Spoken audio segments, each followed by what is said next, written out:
The Ratlines, Hitler's Flight, the Vatican Secret, and the Rise of the Fourth Reich.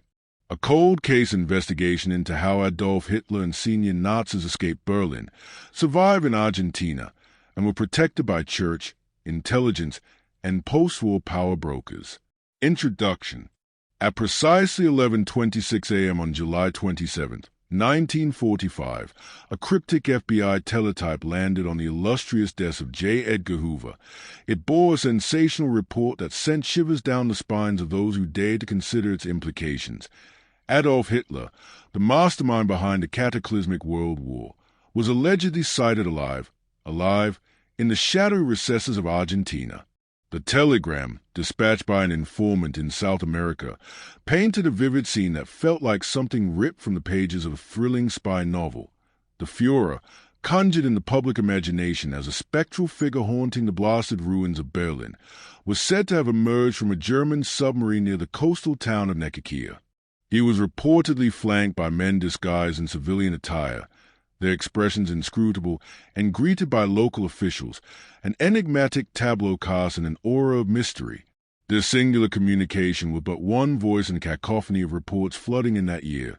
Most were quickly dismissed, consigned to oblivion, or obscured by heavy redactions, mere echoes of a time when the world teetered on the brink of annihilation.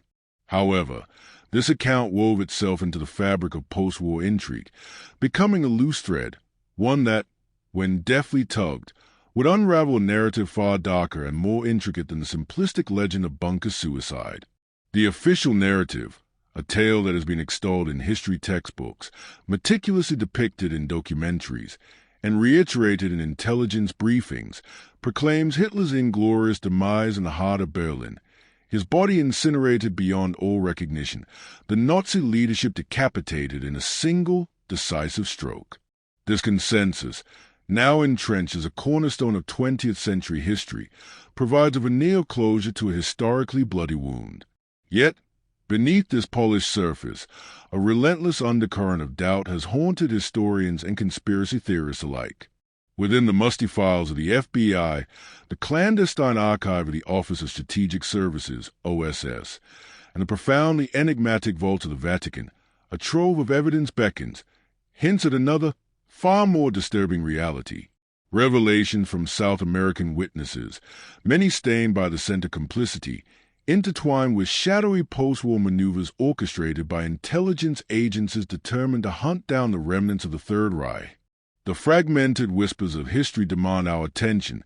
They implore us to scrutinize their truths, for they suggest that the official narrative may be but an intricate facade, a tapestry woven with threads of deception. This book serves as my mission. Its purpose crystallizes into a singular, unwavering drive to dismantle the myth of certainty that cloaks Adolf Hitler's fate. I do not seek to indulge in reckless speculation.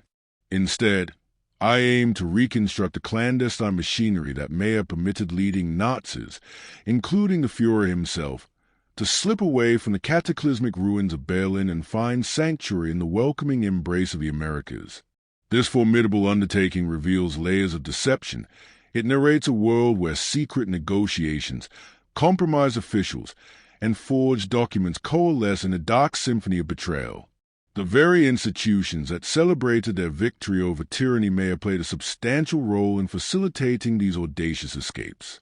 Consider the silence that enshrouded these dealings, the clandestine agreement struck behind closed doors, the quiet complicity of officials sworn to uphold the values of democracy, yet ensnared by the tantalizing allure of power. In the shadows, a cabal of interests flourished, their motivations obscured by a veil of urgency and the belief that once maligned allies could be transformed into valuable partners. The landscape of post-war Europe bore witness to these treacherous machinations. It emerged as an era fueled not by ideals of liberty but by a pragmatic yearning for stability in a world reeling from the aftermath of unfathomable atrocities.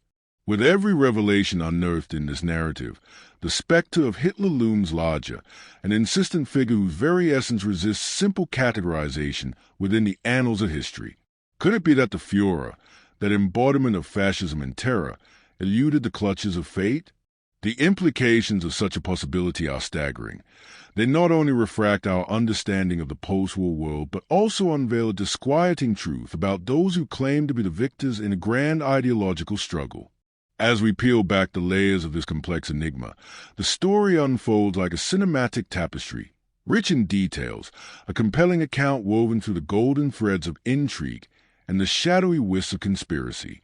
The political turmoil of the era converges with the personal desires of those who sought refuge, those who yearn for obscurity or, perhaps, simply for survival. Thus, as the curtain rises on this tale, we shall navigate the murky waters of history, illuminating the path toward understanding the darker recesses of our past. For buried deep within the archives of time lie the threads of a narrative that could shatter the very foundations of our beliefs, a story that murmurs of secrets still scattered across the landscape of modernity, waiting for the courageous to unearth them. I write to you as one who has lingered in the enigmatic shadows where historical truth and espionage intertwine in a tantalizing embrace.